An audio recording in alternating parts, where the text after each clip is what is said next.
So our next game, the 6 o'clock session, that's between Wayne Gardner and Mike King. As always, race to 7.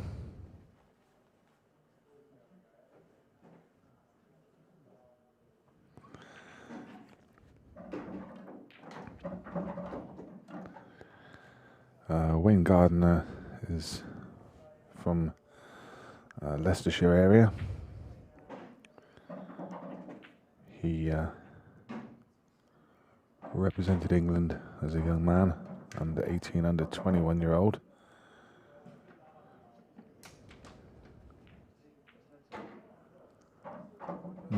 Mike King, of course, from, well, I guess from my neck of the woods, you could say. He's hails from Exeter, his local club, one of the sponsors this weekend in All Stars.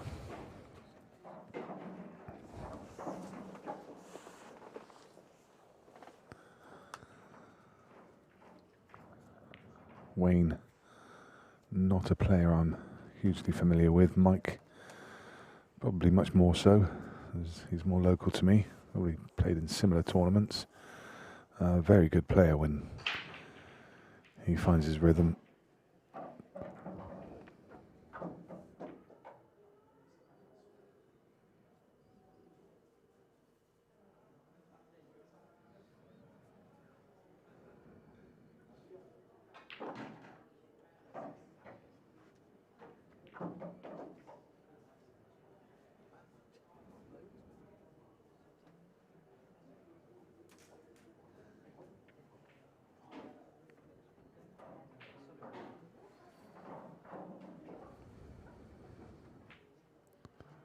Somewhat of a nothing shot there from Mike.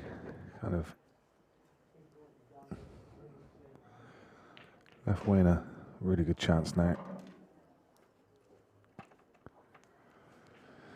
But again, very much on nothing again. The red is blocking the path. He has a 3-ball plant if he so wishes, but that's very tricky and doesn't afford much in the way of reward.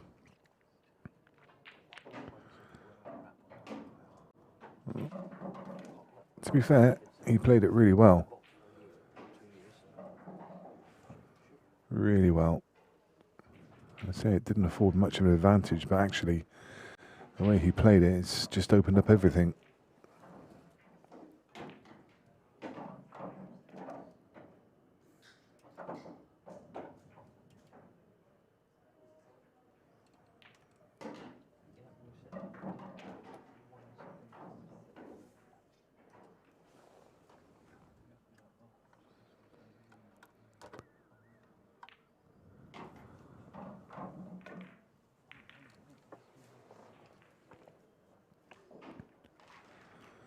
And it's 1-0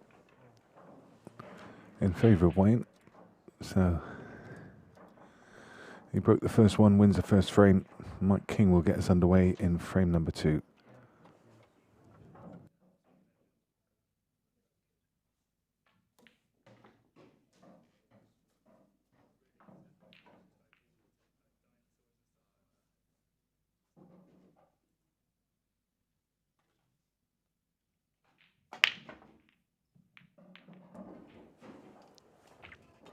Didn't appear to particularly time them well. Cue ball jumped up off the front and yeah, didn't seem to transfer the power through the pack. And for the first time today, I've got myself a co-commentator, and it's a very familiar voice for many of you, I'm sure. It's Mark Shepherd. How you doing, Mark? Very good. Very pleased to be back. It's nice to be actually out of pool tournament after 18 months of not having much action.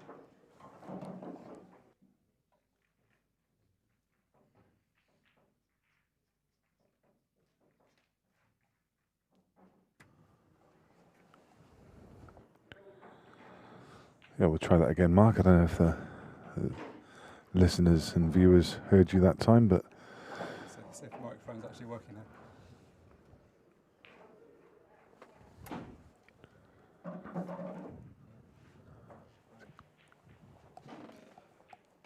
Sorry, a few technical problems. Right, that sounds like There we go. I can hear myself, which sounds Yeah. encouraging. That's always promising. Yeah, I was just saying, it's nice to be back at a pool tournament. We've all probably watched some archive footage for the last year and a half, but Yeah. nice to see some actual action happening. Absolutely, yeah. It's been a very unusual year, obviously, it goes without saying. But in terms of pool, the pool world has kind of, it kind of found a hybrid, didn't it? Did you watch any of these kind of lockdown games that were going on? Yeah, a few. I was busy with work last year. I didn't watch anywhere near as much as I would in a normal year. But yeah, the last few months it's been nice to see a bit more action happening. Yeah, it's very strange to suddenly see people playing on their own in their garages and in their front rooms, but I think it's great that the way that the community came together and found a way to overcome the fact that we've got this problem, but we're still going to entertain people. We're still going to enjoy our game.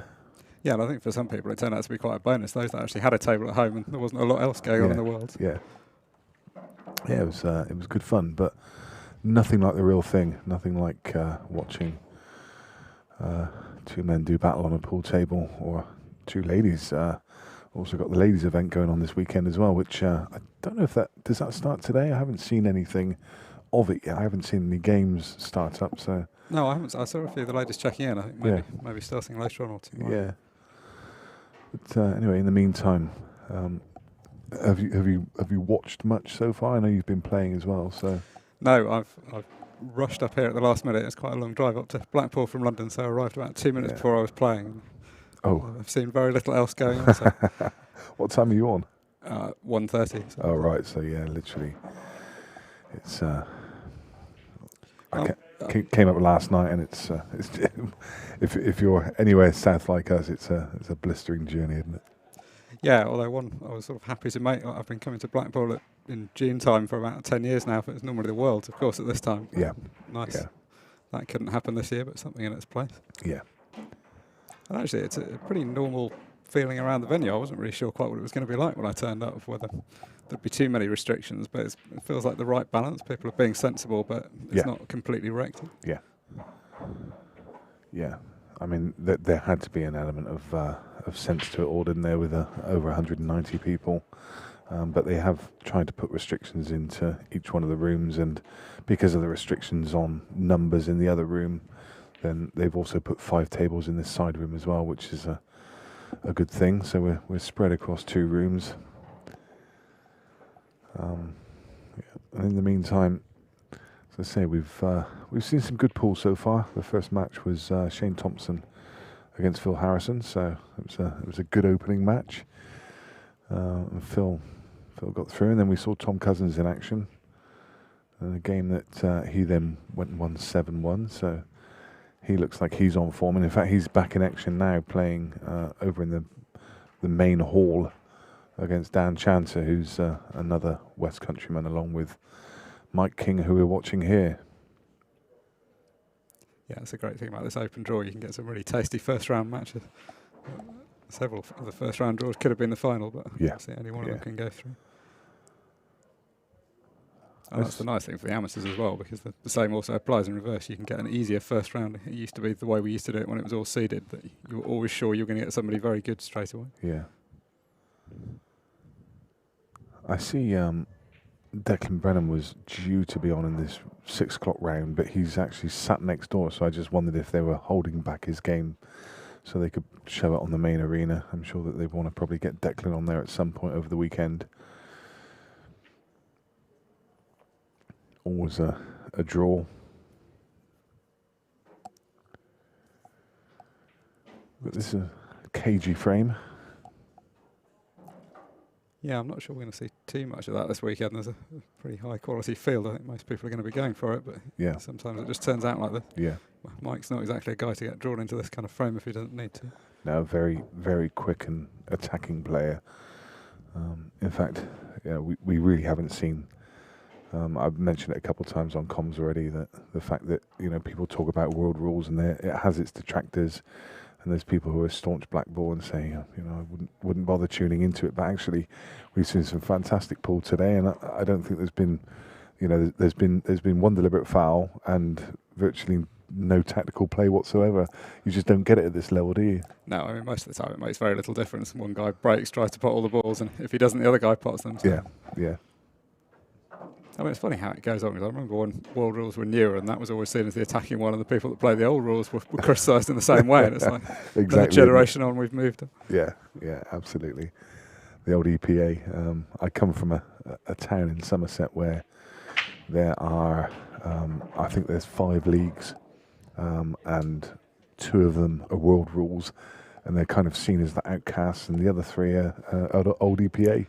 There's no black ball down there at all. So wow, that takes me back still. I know. Old EPA still. It's incredible, absolutely incredible. I grew up playing in Oxford, where there was at the time there was quite a big BAPTO leagues going on, and that was it turned into black ball. Yeah.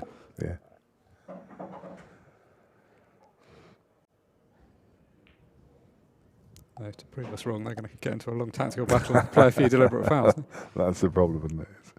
As soon as you mention it, it turns into a. I remember. I think it was probably you and I commentating on it in Birmingham when we were watching Giuseppe D'Imperio, and there was a 45-minute frame. But I mean, Giuseppe, he's renowned for being a tactical player, isn't he? And he wants to try and slow the game down because it gives him that advantage. Whereas most of the modern players, now I'm not saying Giuseppe's not a modern player, but most of the younger players now, they just know one way. They see Phil Harrisons and your Tom Cousins and just breaking and dishing, and those are their idols. Those are the people that they want to be like. Yeah, Giuseppe's unusual just in the sense he's one of the young players coming through with that style. He's almost the only one that turned up with that way of playing. Yeah, but it's actually served him pretty well. Yeah, often doing something different from everyone else is kind of a good thing. Yeah. Actually reminds me, this hotel a bit of, I think this was a Hilton hotel previously, the same chain as that one in Birmingham. It's got a similar kind of vibe to it. Yeah, that's true. It has, yeah. A different venue, of course. We've been playing next door at the Imperial Hotel. As I was driving up here, I almost drove into the wrong car park. Gone to that hotel so many times. Yeah. This is actually a pretty good venue for this, because there's enough space to have the tables reasonably well spaced out. Yeah, I think it's great. I think everyone was just relieved this went ahead, because when the government changed their rules, it looked like this might be fall victim to that, but unfortunately the organisers were able to work with the local council and find a way still. The only other thing I'd say is a little warm. It's a warm venue, isn't it? I mean, I think over in the main hall it's not quite so bad, but in this side room it's. I mean, and all I'm doing is sat watching. I can't imagine what it's like when you're around the table with the lights above you. Yeah, well, I will say if you go outside, I was looking at the weather forecast. It's 13 degrees outside. Given in London, it was about 25 until a few days ago. Yeah. Similarly, I got in the car yesterday and got just north of Birmingham. It started raining and it's barely stopped since. Yeah. I think, to be fair, it is also raining down south. But yes, I had the same stereotypes were coming to them. Yeah.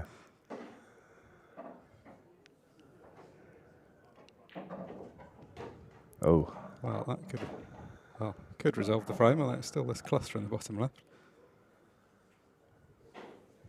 That's gone in at a fair lick at quite an acute angle as well. Mike definitely wouldn't have been expecting that, but this is a great chance now for Wayne to go 2-0. And I've mentioned a couple of times on commentary so far that we're in quite an unusual situation now, whereby it's the first event back from such a layoff. And the people that have had access to their own table or have had access to a club, as some people, they own their own clubs and they go practice in their clubs. So there's going to be people here who have probably had more practice because maybe they've been on furlough or whatever, more practice than they ever would have before in their life. And there's other players who would have, like yourself, barely picked up a cue. Yeah, so I think it's really divided it up.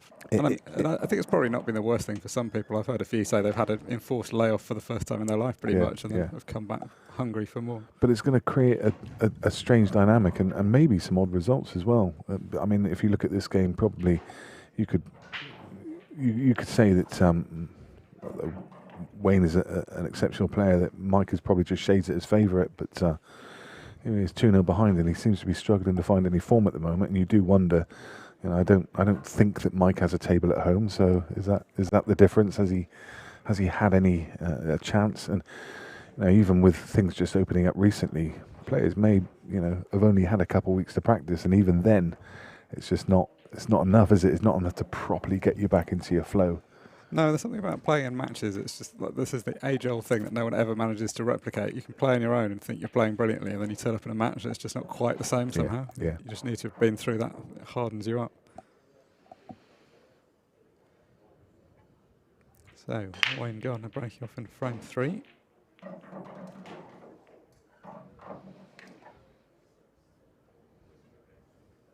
Couple of yellows down, although all the yellows have ended up near the right-hand side cushion. Yeah, neither ball set particularly attractive. I mean, there isn't an opener that you can readily see on yellows, so and reds isn't a lot better, to be honest, with the cluster tied up on the right-hand side, and the only opening ball he's got is a thin cut to right centre or a long one to top left. Yeah, for about 5 seconds after that break, he'd have liked it because he had 2 go down and everything else was flying around. But it's settled badly on the right-hand side. Yeah, and deciding that it's not the right time to attack, and I kind of agree with that as well. It's just a defensive shot. I wonder if he's left that to right centre.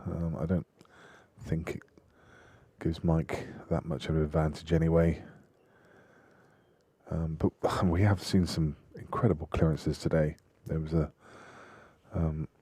clearance from Tom Cousins earlier that just defied belief, really.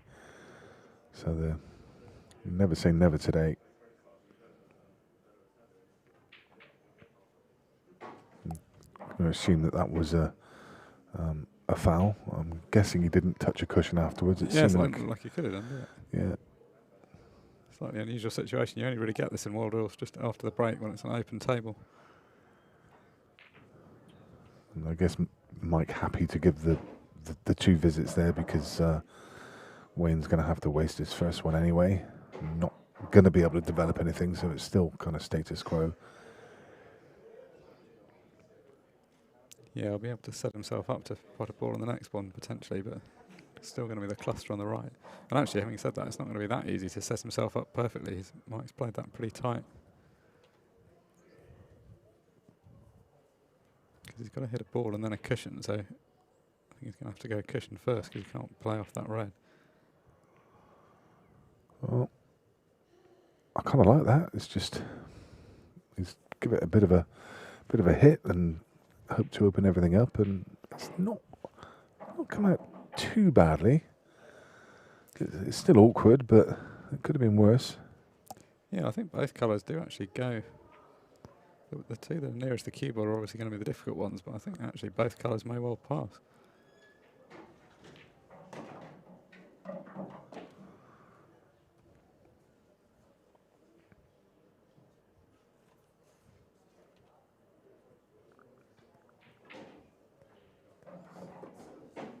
Well, at least from that angle, yellow doesn't pass bottom right, so presumably he's leaving himself a double on it. Yeah.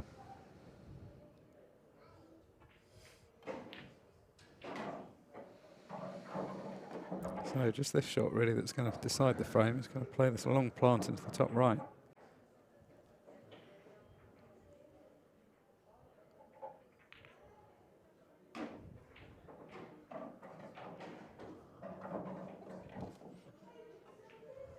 Good shot, cut away at the wrong moment, but you come back to the table, you see the ball's disappeared, which is all that matters.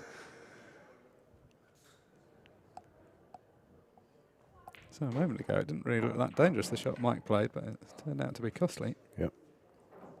Always going to be a risk against an attacking player to play that kind of shot. And in all honesty, it wasn't really necessary to play a foul there.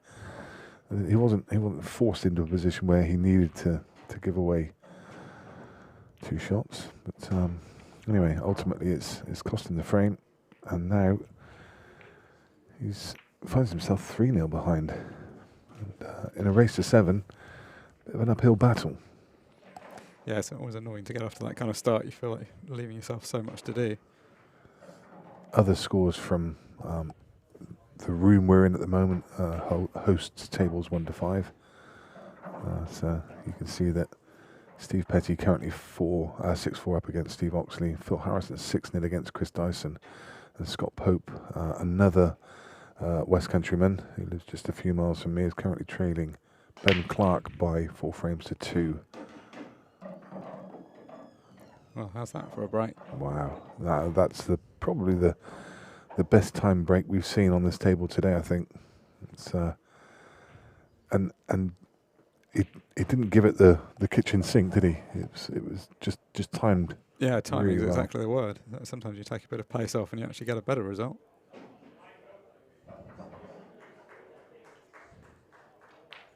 So yellow's the choice. You wouldn't imagine it's going to take him very long to get his first frame on the board, although he's not played that first shot quite perfectly. I think he can still control it. He can just stun across the table, but yeah, a little more angle than he would have liked, and that's led to another positional error. So he's still okay though. In fact, yeah, he's pretty much perfect, I think. Wow. It's just one thing leads to another, doesn't it? It's one of them. Yeah, he was just an inch further over to the right than he wanted on the shot 2 ago. That meant he had to play twice across, not once across. It's just slipped out of position. That domino effect. But he does have a B plan. It's going to have to come down the table now.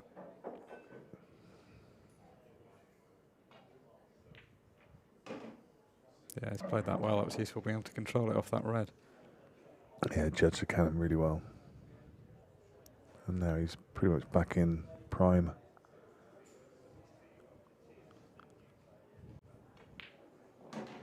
This will help to settle him down. Big difference between 3-1 and 4-0, and particularly to clear off the break. At least sends out a message that you're in good form. Yeah, Mike's showing what he's about there. I mean, the first couple of frames, they just went a bit ugly and he didn't really get a chance to express himself. But now, as soon as he gets a chance on that open table, he's flying around it. Yeah, and this is exactly what he's about. This is why he excels at those kind of positions. Nice to see a lot of new faces, well, new and returning faces on the tour. I was struck looking through that list even when the scores came up a moment ago. How many familiar faces from other competitions. It feels like we've brought together a lot of people.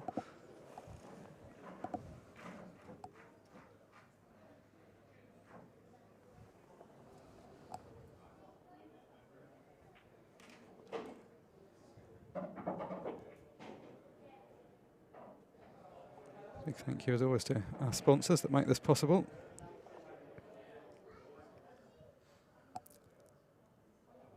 So Wayne Gardner breaking off in frame 5, leading by 3 frames to 1.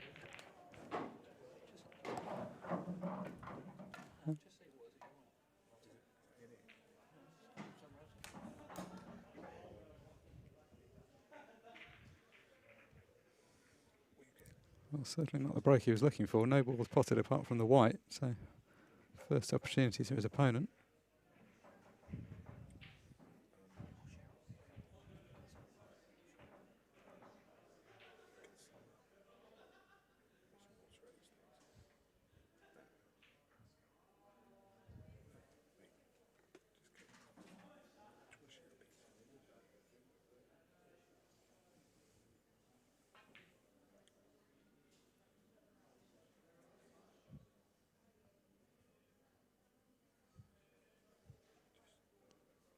So choice of colours here as it's an open table, but you would assume yellow's his choice.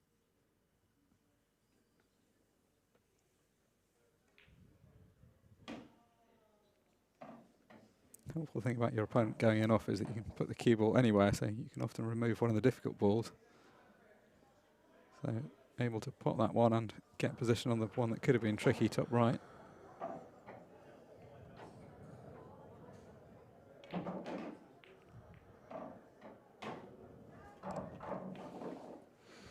Run into trouble here. Well, depends what the gap's like between the yellow and red. If there's a gap there, he can cut it into middle. But if he's got to play the one at the top of the table, he's running into trouble.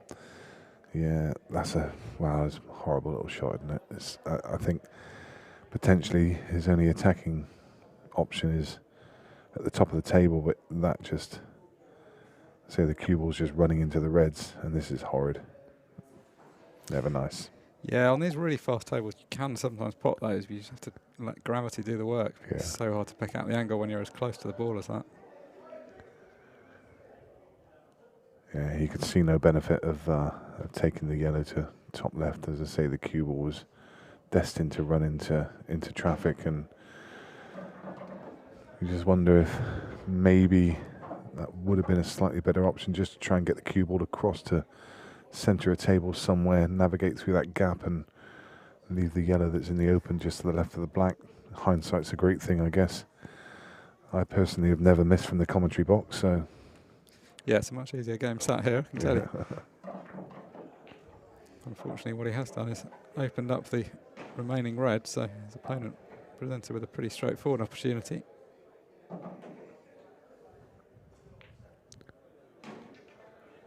This could be a big frame.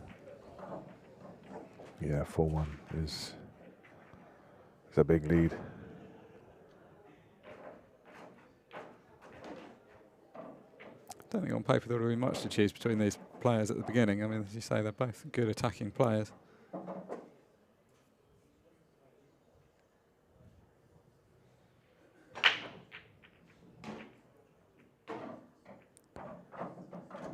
So just got to negotiate the cue ball down the table. Mind doesn't end up behind any of these yellows that are partially guarding the last red.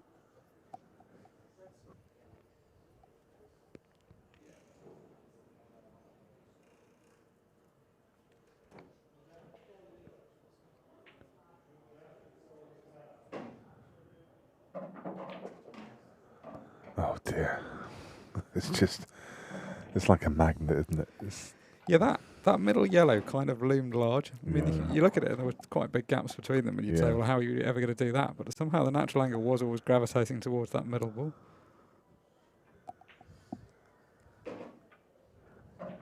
It's one of those, isn't it? Whatever you do, just find that gap, even if you're just slightly out of position, just leave yourself a shot. I think he's finished just a bit too close to the yellow to play cushion first off the bottom cushion. Yeah. It's not going to reach. So you mentioned it being a big frame, and this is one where it's going to be one that got away, because this is a frame that Wayne really should have won, and it's these not just the score line, it's the psychology of it. It's in your mind. You're sat there seething that you should have been 4-1 up, and suddenly you're 3-2, and you just it can set you back. I mean, I've seen players that are flowing, and then suddenly something like that happens, and they don't win another frame. Yeah, particularly when it's a simple shot like that. He had some more difficult shots in this match, but that one was just one that really got away. And what a lovely position for Mike. An easy finish and the extra shot in hand just to take all the pressure off.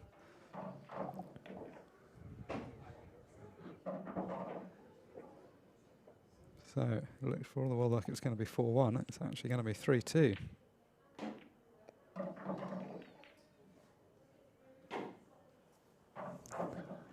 And indeed, 3-2 to Mike, and well, essentially, I always describe it as back on serve. Mike's breaking in the sixth frame, so in tenants parlance. Yeah, some days that works out for you, and some days it doesn't, depending on how the table's breaking. Yeah, we've seen one clearance from Mike's break already today.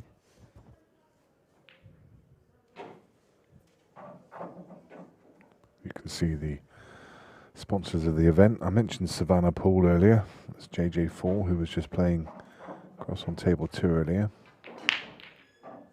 And we went from a brilliantly timed break to a horribly timed break. Yeah, well, and I think a horribly racked break. He's got no one to blame because he racked them himself, but Yeah. that just didn't seem to split up much. No. And they didn't split, but also he just didn't seem to get the transfer of power through the pack. There's everything wrong with that. Yeah, if you're going to play a gentle break, you've got to make sure you hit it dead on and that you've got them racked up tight. So JJ Fall, that you just mentioned, was been playing a bit of 9-ball recently, one of the matchroom events. Yeah, representing I South saw Africa. that, yeah. Bit of a last-minute thing, I think, wasn't it? Yeah. I think they've done well as well. The 9-ball side, they managed to stage quite a few decent events recently. When Yeah. at the time there wasn't as much live sport, so got some good audiences for them. I went down to Milton Keynes a couple of weeks ago to watch the final. It was great to. I think they announced just the week before and said, you know what, we're going to have some people for the final. So that was really good. Yeah, they've been making pretty heavy use of the MK Arena, haven't they? Event after event there. Yeah, I think it's been hosting all of the snooker as well, isn't it? Yeah, I mean, it sounded like, when you listen to the snooker players being interviewed, it was turning into a bit of a running joke how much time they were spending there. Yeah. But then, really, compared with a lot of people who weren't able to go to work, you can't complain. There's not a lot of Milton Keynes either. There really isn't. I mean, it's a great arena and really good venue. There's a shopping centre there, and then there's lots and lots of choice of bars and restaurants. But in Milton Keynes itself, there's not a great deal of choice. No, I think some of those early ones, there's a limit to how much you could leave the venue. By the end, I think that'd have been relaxed. But some of the early snooker tournaments, you were pretty much there for the duration once you checked in. Again, a little bit complacent from Wayne here. He's just underhit this one a little bit. He's left himself too much angle.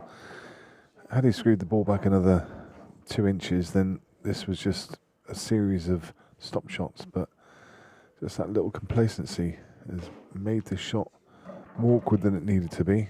He's navigated it okay, but again, he's got the wrong angle into the centre, so he's going to be going away from the black. Leaving it slightly longer.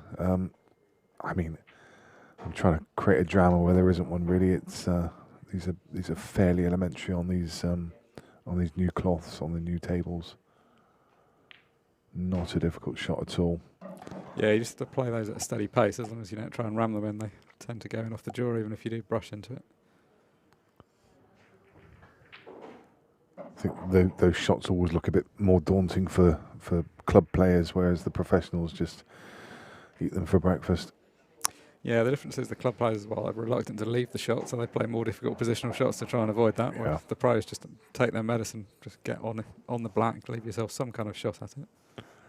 Gazeroid's playing well today. He's already knocked out Liam White, and now he's 4-all against Sean Story. Yeah, very good player, Sean, so that's a good result for him. I see on there Enrico Forgione is currently 5-4 up against Carl Sutton, so I guess you would call that a potential upset waiting to happen. Carl, one of the current England players, so. Yeah, and pre-lockdown, Carl was on a pretty good run. He'd made some deep runs in the World Championships, picked up another trophy with England.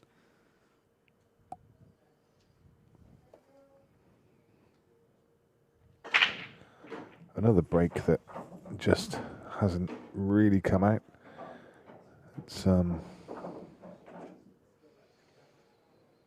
obviously dry. Mike's come to the table and he'll be kind of ruining his luck a little, I guess, in the fact that he's not got a bit of an easier layout. Yeah, it's just one ball away from being a good opportunity there. The only red he can hit's the one queuing right over the ball, which is actually quite tough when the cue ball's that tight to it.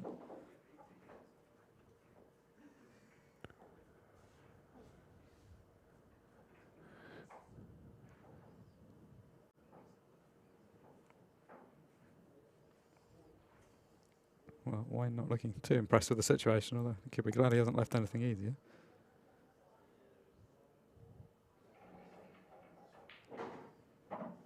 So forced to go for a pot, but no, decided not to. Played a kind of nondescript want to say safety, but it's not really a safety. It's his left options. Will be charitable, a containing shot. Yeah. I mean, to be fair, the options were pretty limited there. It wasn't like it was possible to play a tight safety. Yeah. So open table still, all 14 colours on the black still on the playing surface.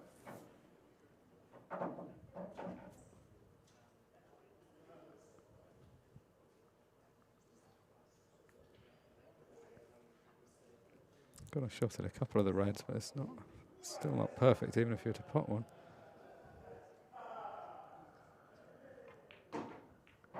I mean, 14 of the balls are congested into about a third of the table, into the middle third of the table. So there's going to be a lot of traffic. However, he goes about this clearance. That's a fine opening shot, though. Yeah, that's a cracking pot, and he'll be very relieved to see he's left that red there. It wouldn't have helped his cause if he'd have knocked that in. No.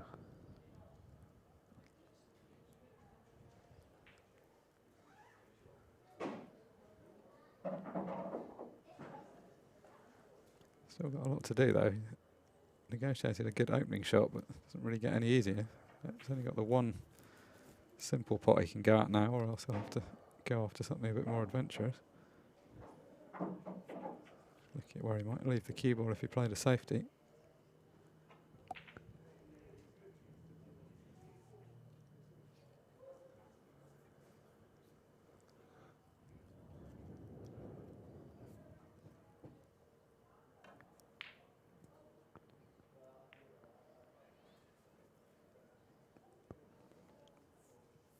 So pretty much as played, he came around to look at where he wanted to leave the white.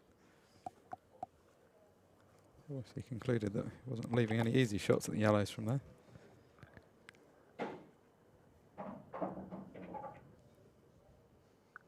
It's one of those slightly scrappy positions that could suddenly open up, like one good shot suddenly could be in.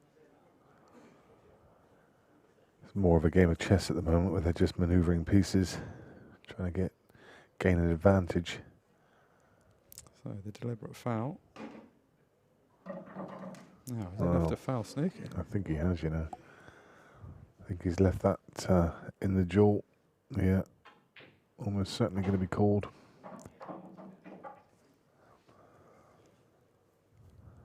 So it's, I think they call it a jaw foul snooker, don't they? Foul jaw snooker. Foul jaw snooker, yeah.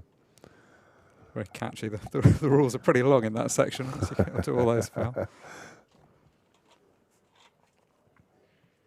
The gist of it, though, is if you are snookered by the jaw and can't see both sides of your own board, you can either take a free ball or pick the white up. And just go on for the picking the white up option. Well, that could have gone wrong, but he's okay. Yeah, I mean, it's actually turned out perfectly, but it was quite an adventurous shot play. Yeah, like that.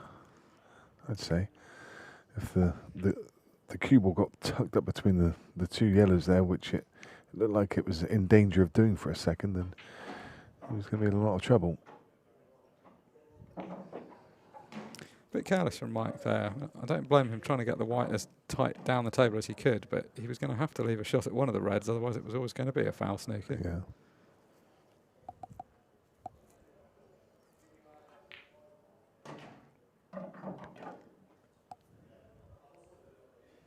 Ended up a bit between shots there, a bit less or a bit more, would have left himself an easier opportunity. Yeah, and you can see by his body language he's kind of a bit in between both. I mean, I don't like either of these, to be honest. I mean, he's still got the spare visit. Yeah, sometimes it doesn't pay to be greedy. You just got to accept you're going to use up the visit. If you can miss the yellow over the middle pocket, I guess it's okay just to dolly this one down. Oh, he played that well. Yeah, his potting's been pretty good this match. The errors have generally come on the positional side where there have been any.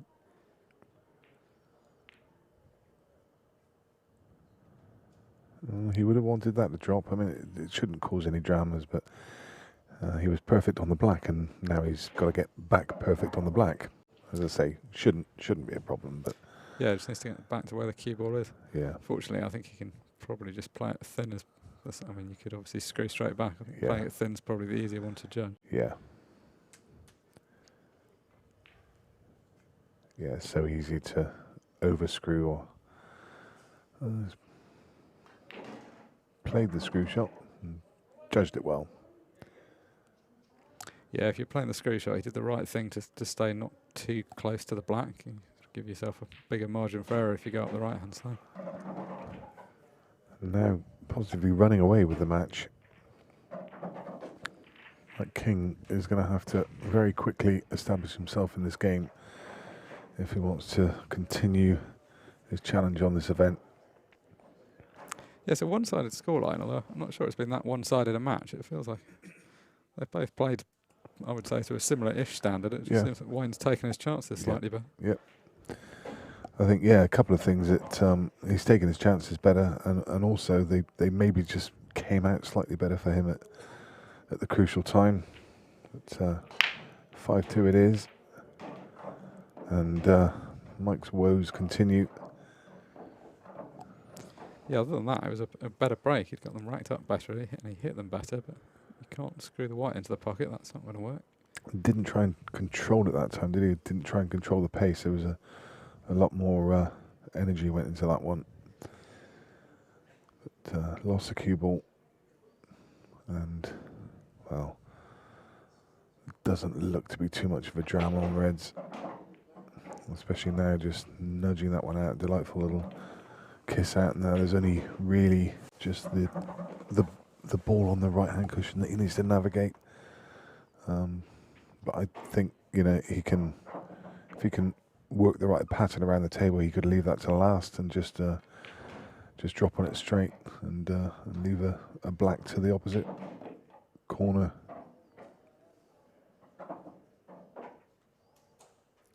Yeah, definitely players like to work backwards from the black. I mean, he's actually got an okay angle to drop on it now. He may decide to play it. Yeah. But I agree with you. That would have been an easy shot to get on the black if he'd had to leave it till last.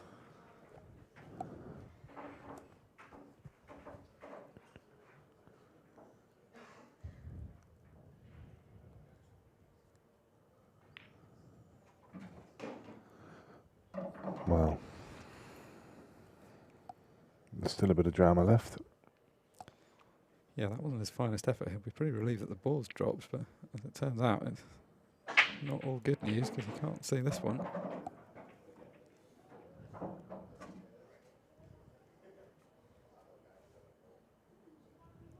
Well, maybe he won't be relieved that the ball's dropped when it hit that cushion. I thought he'd be rooting for it to go in, but actually probably suited him better if it hadn't now.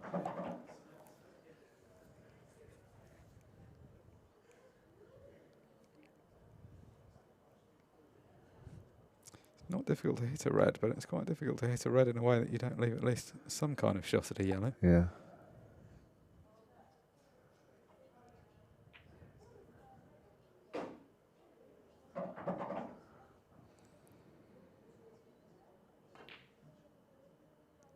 Oh, great shot. Well, that's a terrific double, although still not out of the woods, unfortunately for him. Going to have to pull out another one. But that's a super shot. Do you see the way the cue ball literally danced in front of the ball and just managed to get out of the way in time? But he's going to have to play another double. It's not a bad angle to play it, I don't think. No, it was. I did wonder whether the double kiss was on, and it was just. And puts his hand up by way of a apology, and I think that's really just because the red has come down on top of the yellow and just kind of left things awkward. But I think it's going to be. Yeah, and he's played that well. He's got the snooker and developed all the yellows. Yeah. Well, all the yellows apart from the one at the bottom of the table. So similar equation again. It's quite easy to hit the red that's over the middle pocket, but if you just run straight into it, you're going to leave an easy pot on a yellow.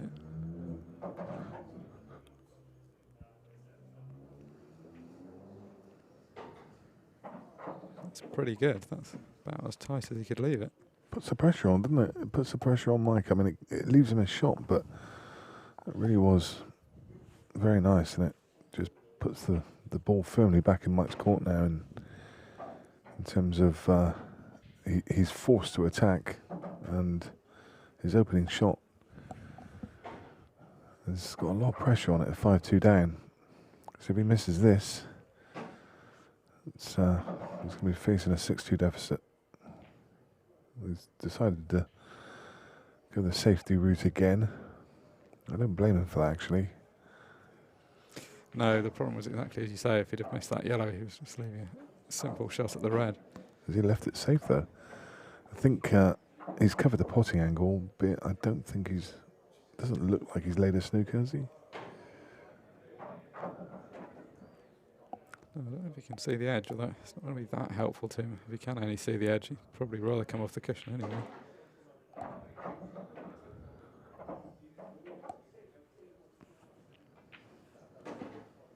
It's never much fun, this kind of position, when you've only got 1 or 2 balls left and your opponent's got a lot more. 'Cause you just end up chasing them around, knowing that you're always going to leave a shot, however well you play it, pretty much.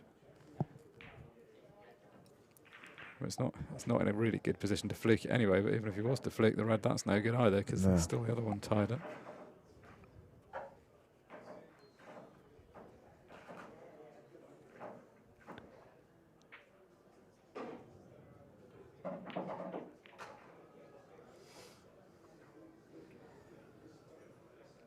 I think that was pretty much as played. I think he was perhaps hoping he might knock the black safe. The red was always going towards the black.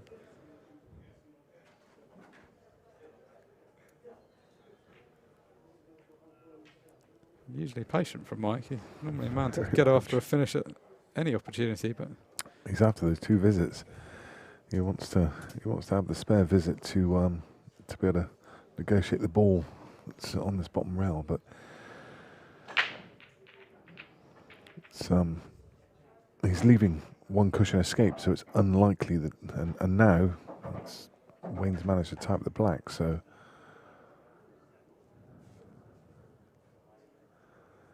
I think Mike will use this opportunity just to bump this ball off and leave it safe again, but now he's got the headache of the black.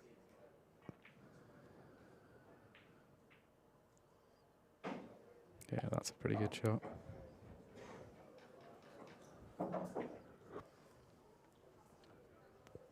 I agree with you. I think he was playing for the 2 shots originally, but as it's turned out, getting access to that yellow is probably actually even better for him now.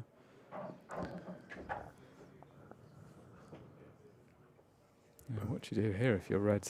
Very hard to get this safe.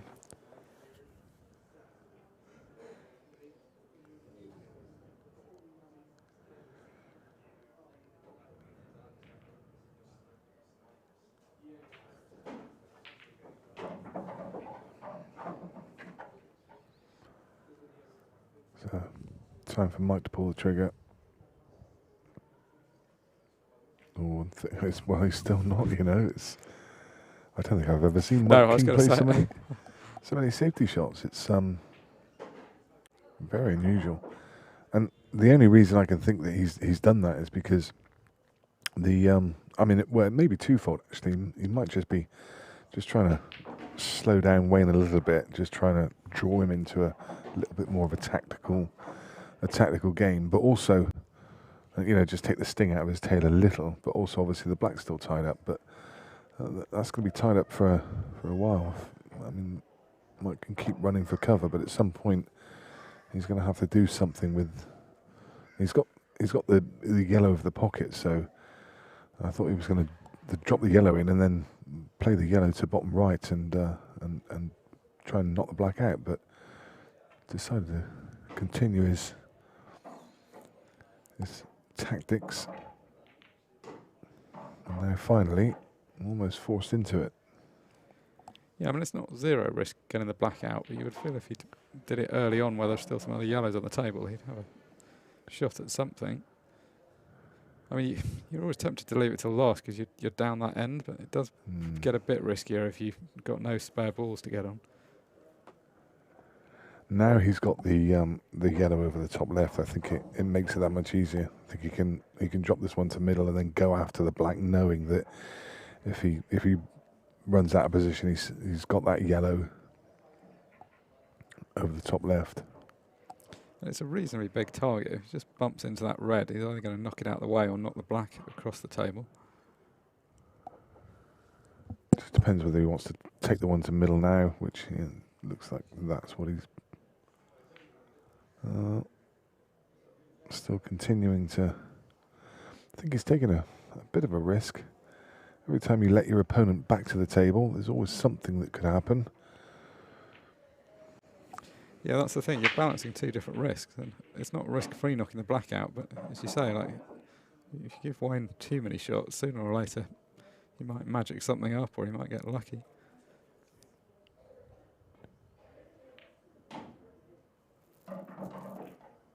No, has he come far enough to leave a double? Yeah, I think he has. You can see the red.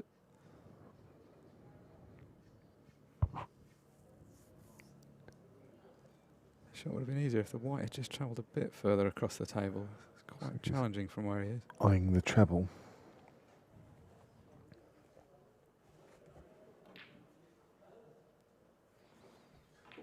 Yeah, good call, Nick, and he wasn't far away. And I think that just shows you why this tactic's been so dangerous for me by Mike. And even now, still deciding that. I mean, I firmly think now that he's just trying to take the sting out of the game. I can't think of any other reason why he's not going for the clearance there. No, I mean, I suppose the upside there was that the red was always going to get moved away. But, I mean, you see, it's not that far away from going in. It could have been fluke. So, surely now.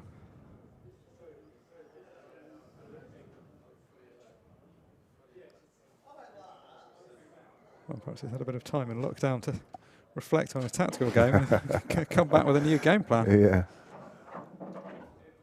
There's not a Mike King that I've ever seen before. No, well, it's not normally necessary. I mean, we often joke about he doesn't play that many safeties, but he doesn't really need to because he normally clears up when he's at the table.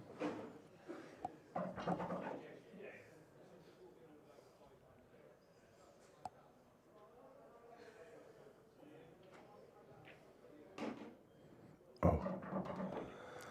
Well, that's turned out really well, but that could have gone terribly wrong. Flirted.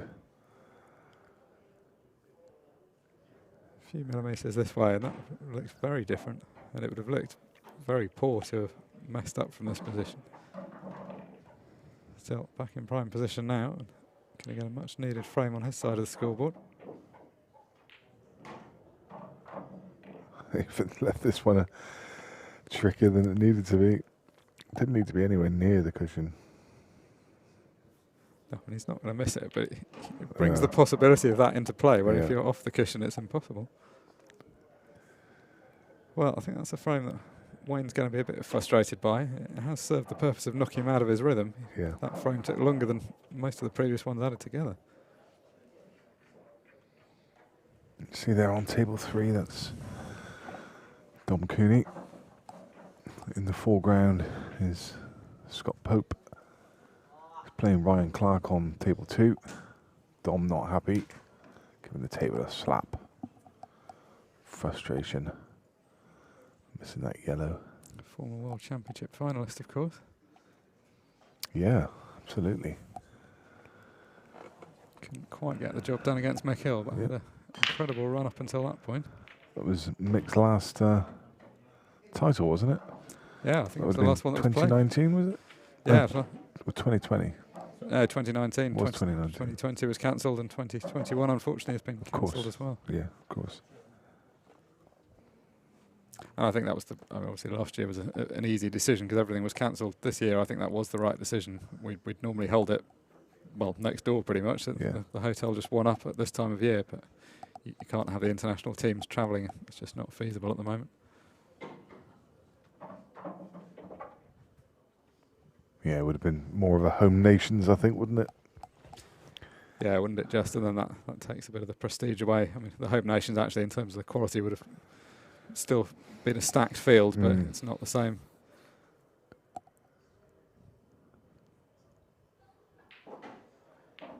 You sort of wonder how long it's going to be before we get back to normality. I mean, some of the teams that come over, like Australia and South Africa, Australia in particular, have been running a very tight ship with the quarantine, so it's not going to be easy for their players.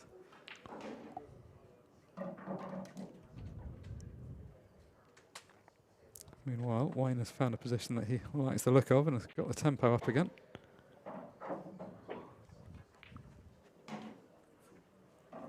So just needs to keep control of the white here, which is the only thing that's slightly let him down in some of the earlier frames. Hard to imagine too much going wrong. Although I think he's left this a shade straighter than he wanted. He wanted to leave an angle to screw down for the yellow to the left of his hand. Oh, just had enough. On these fine cloths, you only need a tiny bit off straight and you can force that angle.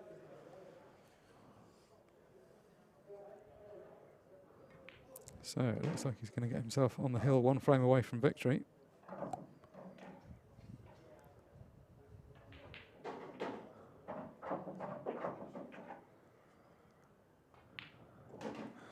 I'm gonna call it and say that that Wayne's an outdoor worker. Is the brown arms and the white T-shirt line is a giveaway for me. He's landscape gardener or something of that ilk. He's used to working outdoors. Yeah, hard to argue with that. He's got tanned arms, but you can see just above the T-shirt line they're white. So yeah, either that or he's just been sat outside his back garden with a can of beer, which is also possible. Yeah, I think there are a few well-tanned people a week or two ago. Yeah. Actually worked out pretty well. It's not exactly the best weekend weather-wise to have come to Blackpool, but given this is an indoor sport played in a darkened room, I guess we can't really complain. I would say from a straw poll of having been here by last year for 10 or 11 Blackpool summers in a row, it was extraordinarily hot once, which wasn't actually that popular because no hotels here have any air conditioning because it's not normally that hot. Most of the time it's like this. Mm.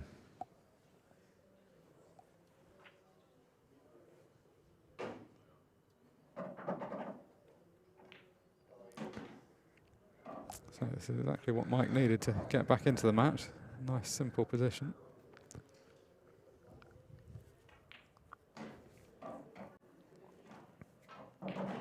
This is where he excels. Just hoovers up the balls from these kind of positions.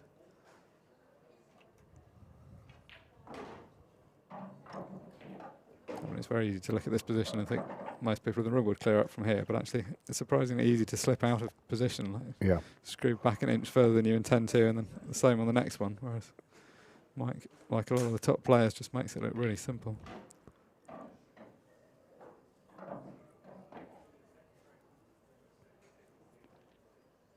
Bit of life left in this match still. I think it'd be different if it was 6-4 and Mike was looking out of sorts. You wouldn't fancy it, but he's looking in pretty good form when he's in.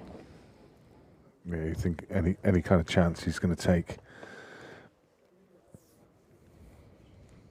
In the blink of an eye, it could quite easily be 6 apiece. But Wayne's destiny's in his own hands. He just needs one more frame, and he's going to have at least a couple more breaks. So he's going to get his hand on the table a couple more times. No, is he on this red? He's giving it a hard look. Surely, he's putting a bit of side on it. He might just have to turn it over with a bit of left-hand side. Well, that was the problem, though. Yeah. Ouch. There was me administering last rites on this frame, and Wayne is pretty much back in it.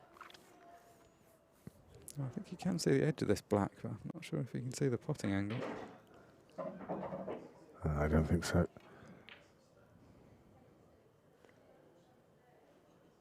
No.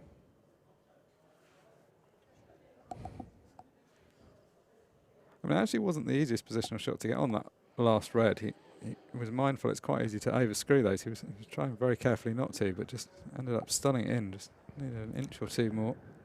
And it's probably the worst thing that a pool player can do is clear all of his balls and just leave the black, because now Wayne can just do whatever he wants.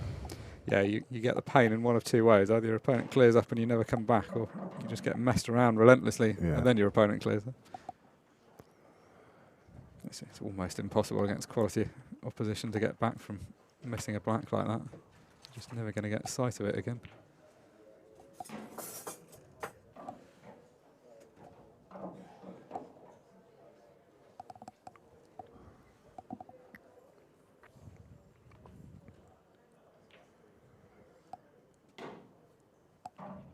So it looks like that's probably going to be the last shot Mike King plays in this match.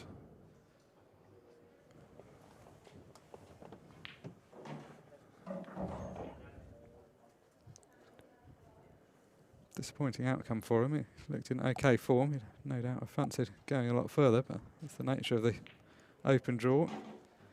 Got a good player pretty early on and going to suffer the consequences. So just this simple black to seal the deal for Wayne Gardner. There we go. Mike King out of the tournament, Wayne Gardner through, and we're going to step away and reset for the next match. I can tell you that the next match will be an absolute cracker because it's between Matt Brearley and Neil Raybone. So a great one in store. We'll be back probably in about 10 or 15 minutes for that. Will you be joining us again, Matt? Yeah, I will. Excellent. So your dinner's arrived, and we'll allow you a quick dinner break, and then we'll be back in a few minutes. Perfect. See you soon.